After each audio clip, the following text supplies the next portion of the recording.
Hey guys, it's Neo, and today we're gonna be continuing on making our pinball machine. So far in the previous videos we have made these paddles or flippers, and we created a ball prefab, and we created the basic surface of the table, as you can see here. So if you don't have any clue on what's going on, I suggest you check out the previous two parts where we set up everything. And today I think it's time that we make the plunger. It might be well to do it. So yeah, this is our machine. Let's hit play just so you can see what's going on. The numbers of the pedals are not perfect yet, but we can fiddle around with them a bit later. And this is more or less it. As you can see, the flippers are working. They're not jiggling too much, but we might fix this as well in the later. Okay, so let's get on to the plunger. So what we're gonna have to do is not to break the symmetry. I'm not gonna make the plunger area here, because that would break the symmetry. So this right side would be smaller than this left side. So what we're gonna make is kind of an additional polygon here, so we can shoot the ball into the field. And I think we're gonna just make a new bound and move this top corner bound with it, and and we should make the space just big enough so the ball fits in. So let's grab our ball, and I'm gonna put it here right next to the bound, a little more downwards, so we can see how wide this should be actually. So let's do this now. So I'm gonna make a new plane, or maybe I should just copy this one. Yeah, I'll just copy this one. Select the table and hit Ctrl D to duplicate it, and I'm gonna bring it a bit more to the right. And as the ball is how wide? 0.27. So I'm gonna, where is this? I'm gonna rename this first to plunger area, and I'm gonna scale it down a little. So this x-axis is the x-axis scale is our priority. So this should be around 0.04. I think it's okay. Yeah, it's okay. And I'm gonna grab the ball and I'm gonna slide it up so we can see if it fits. Zoom in a little. Okay, so we need to move it a bit more to the left. You see we got the gap here, just like so. There's no gap, so that's okay, and our ball fits in. That's cool. And I'm also gonna duplicate this wall here, the right bound. So hit Ctrl D to duplicate it and just bring it on to this side here. So make sure there is no gap in between this area and the wall. Okay, so what we also need to do is to this should be a bit longer so it covers up this plunger area. So I'm just gonna select this tool. This is for resizing, so I'm just gonna grab this and No, this is not gonna be okay. I'm gonna first move it a bit more here and see if it works out this way. Okay, so move it a little bit more to the right. See what's going on here. Okay, this looks okay. So this is the bound. We're also gonna have to move this top bound a little bit more here and resize it so it covers up the whole area. A bit more. It's sticking out a little, and here it's missing a little, so I'm just gonna move it.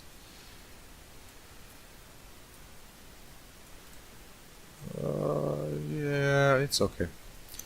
And what we should do now is to grab this and put it in the corner here instead of the other corner, so when the ball flies up, this bounces it into the field. So grab this part here, we called it the right bound. This is actually the right bound now, so you can rename it if you want to avoid confusion. I'm not gonna, because I don't wanna. So I'm gonna grab this resizing tool and I'm just gonna scale it down a little, like something like this. Oh, and we see the gap is back. Okay, whatever. I'm gonna scale it up a little back and I'm gonna move it down so it makes a nice room for to shoot our ball in the field. You see? So now we got to. I'm not gonna drag this around anymore. I'm just gonna rescale it a little. So 5.5, 5.8. Nah, I'm gonna have. I got the use, I guess, 0.06 to cover everything up. Yes. So this looks okay, I guess. And for our tutorial purposes, it's gonna be okay. So just test it real quick, hit play, and we will see. Okay, this is gonna be our plunger area. So there's plenty of ways how to do this plunger. I'm just gonna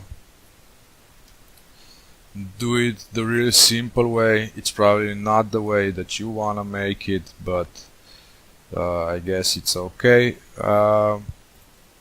Let me just check this.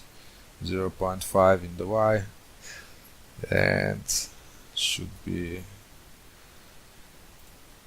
0.06. Okay, I'm gonna go ahead and create a new 3D object, a cube.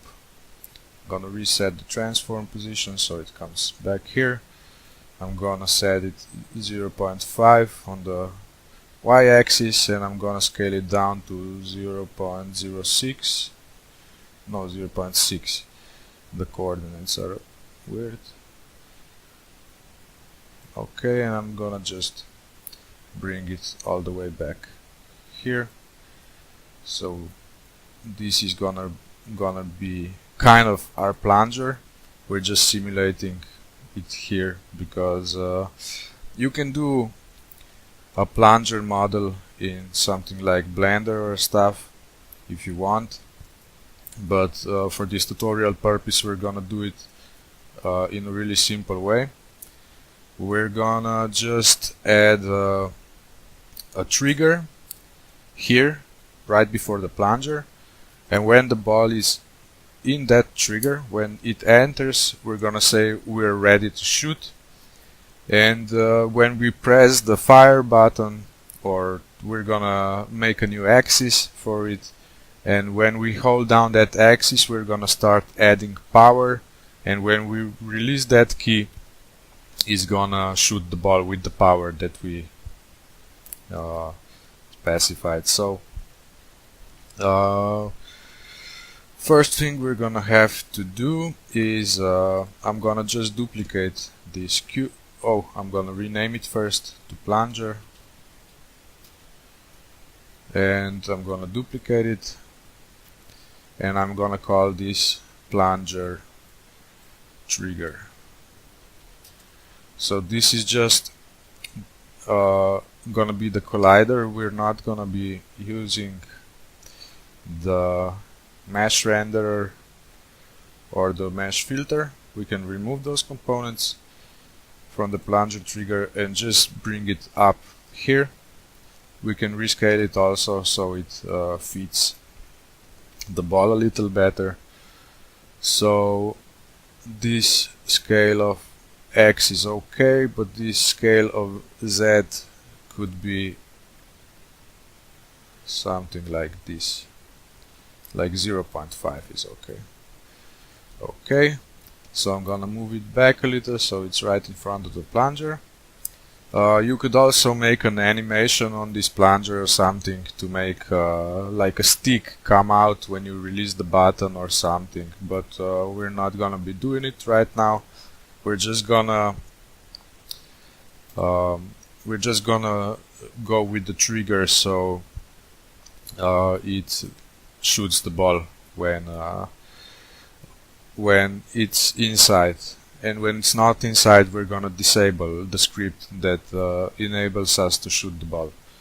So what I'm gonna do is I'm gonna grab this Plunger trigger and just drag it under the Plunger so it's a child of that Plunger, and make sure the Plunger trigger is selected, and I'm gonna add a component called Plunger script. Okay, so let's save the scene first and open up the script.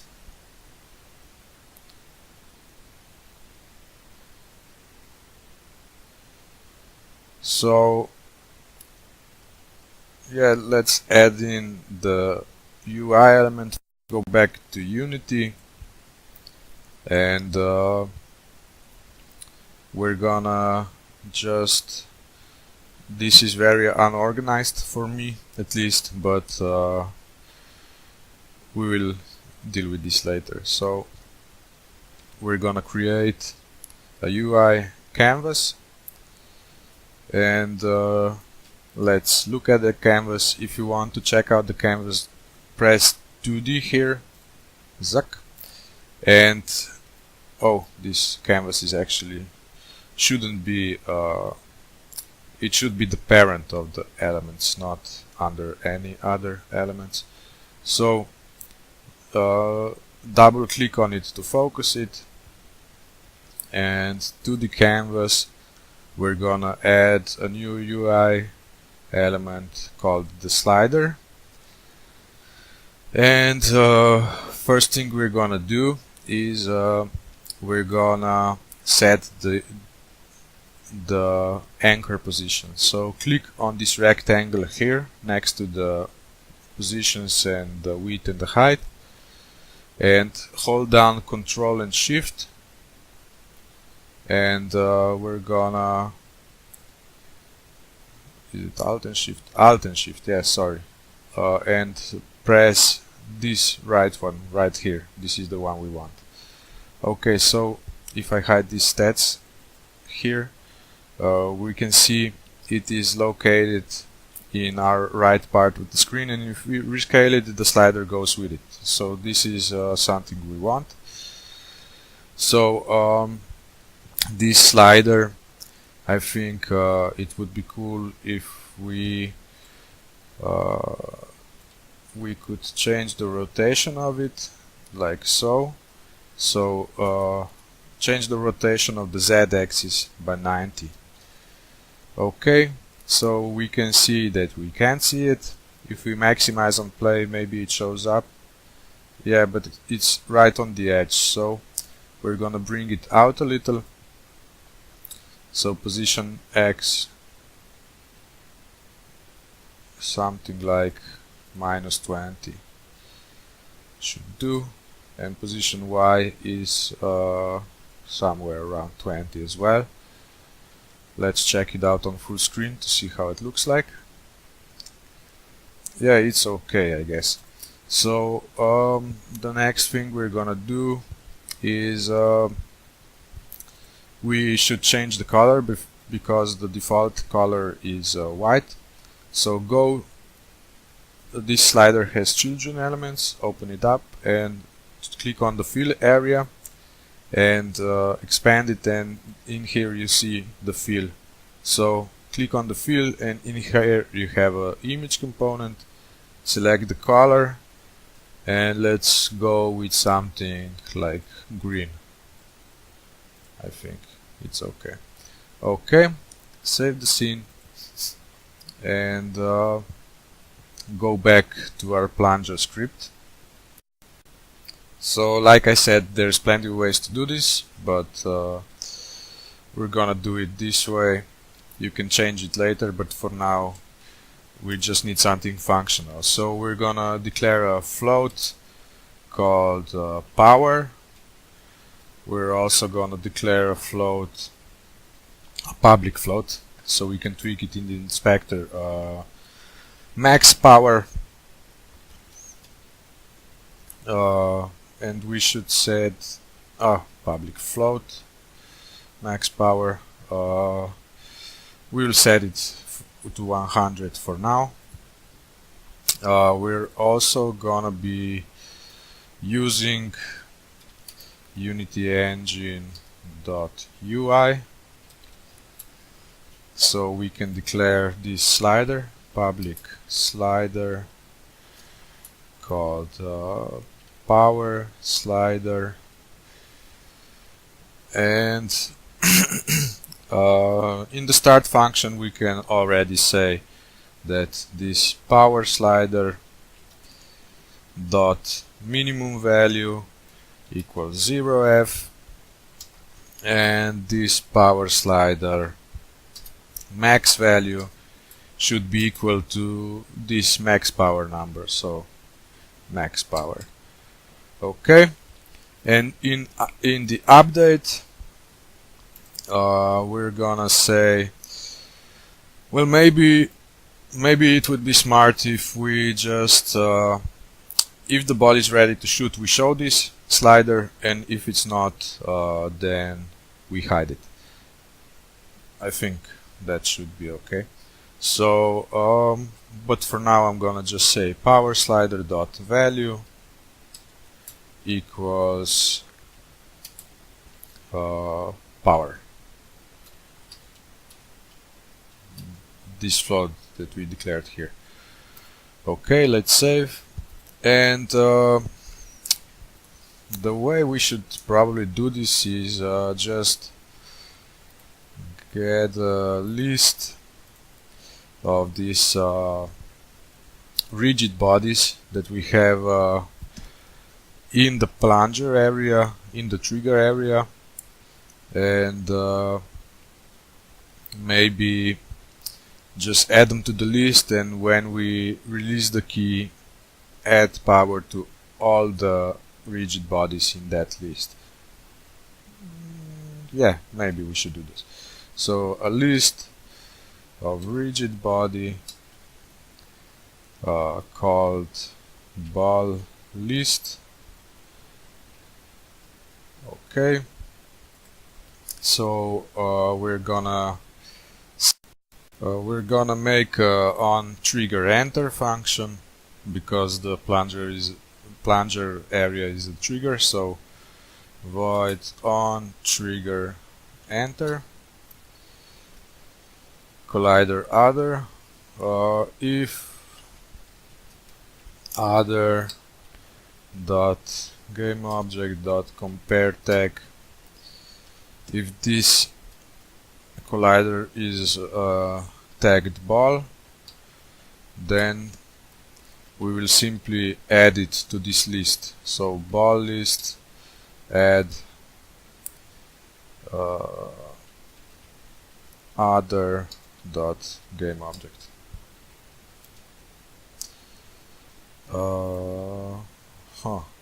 dot get component rigid body. Will this work? Yes, it should, and it does. Okay, so next thing we want to do is again void on trigger exit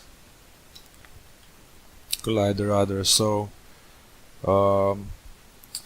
if the ball exits that trigger that we made, we should remove it from this list, and also we should reset the force, the power.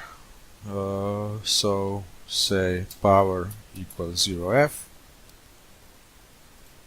So we should also declare a float here just in case minimum power equals 0f. So this is just in case, so don't worry about it. So we remove this rigid body from our list.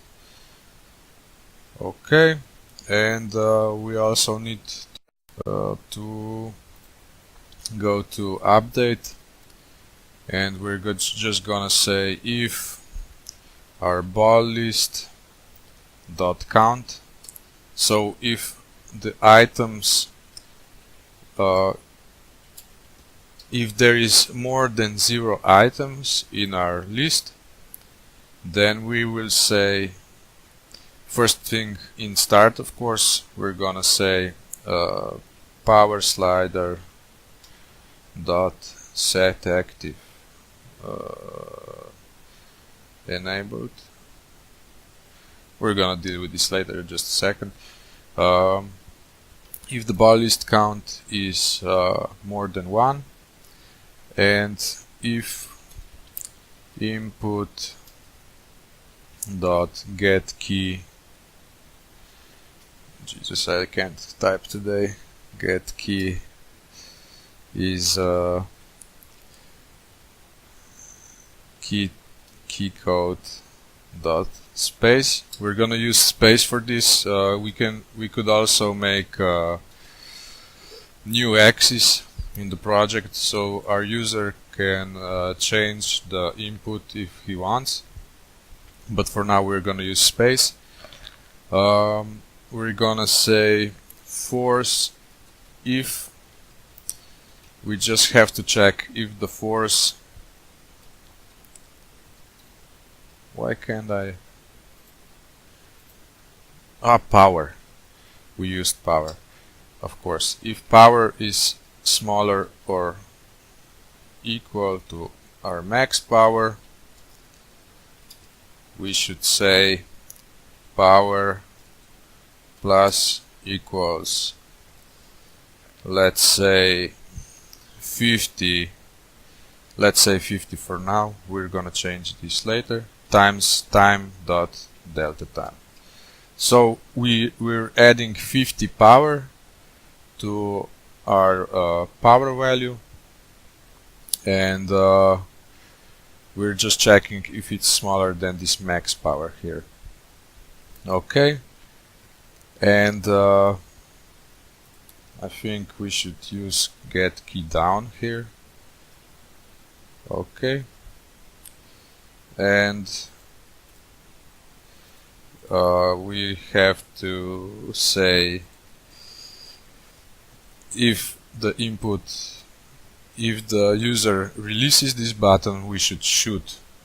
So get key up here. I just copied this function, this if statement that we made here.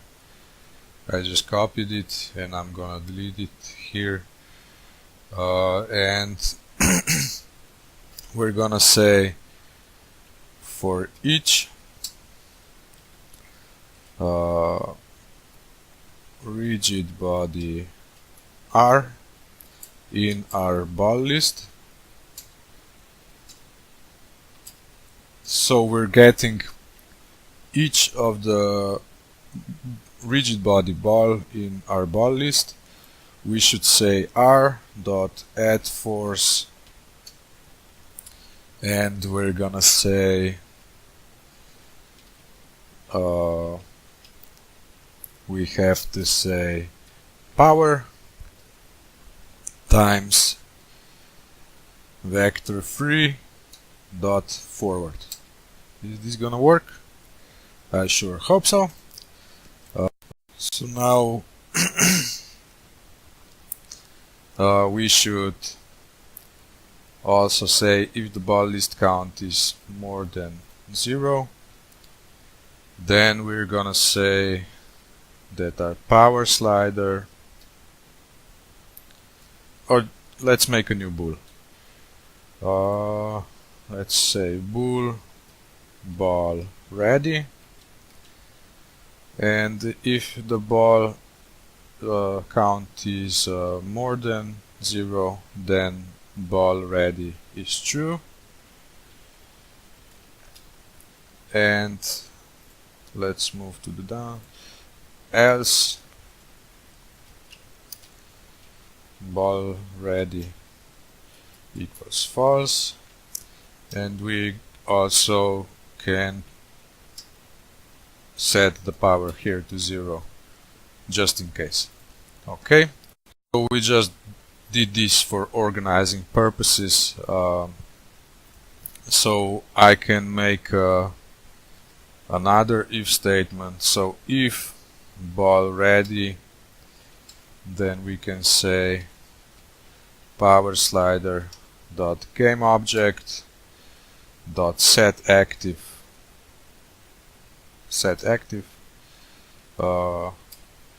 true. Okay, and if the ball is not ready, I'm gonna do a else.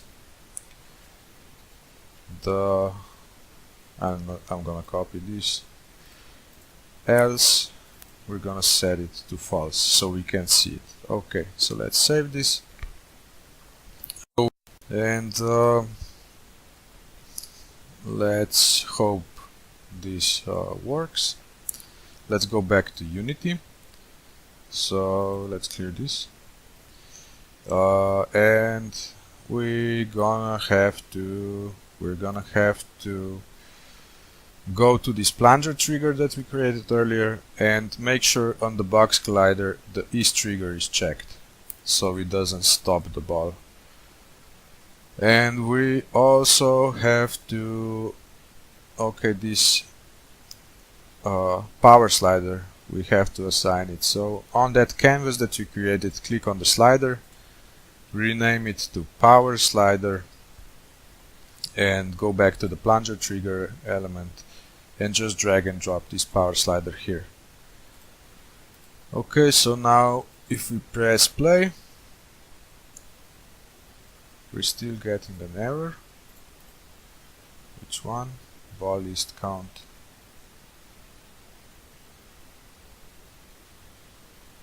Should I make this a public list? Or no, I'm just ball list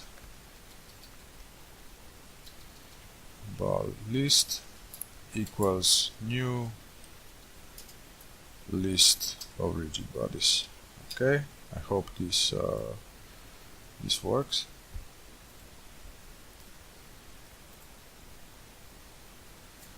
Let's hit play again. Okay, the ball is not defined. Okay, so this is also our error. So select the ball prefab and go under the tag and add tag. We forgot to set up the ball. So new tag name should be ball. Let's save it. Let's go back to the ball prefab and let's apply that tag. So I forgot to do this, of course, stupid me.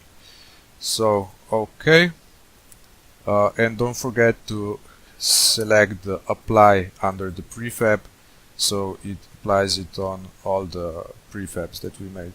So this ball basically. Let's hit play and see if it works.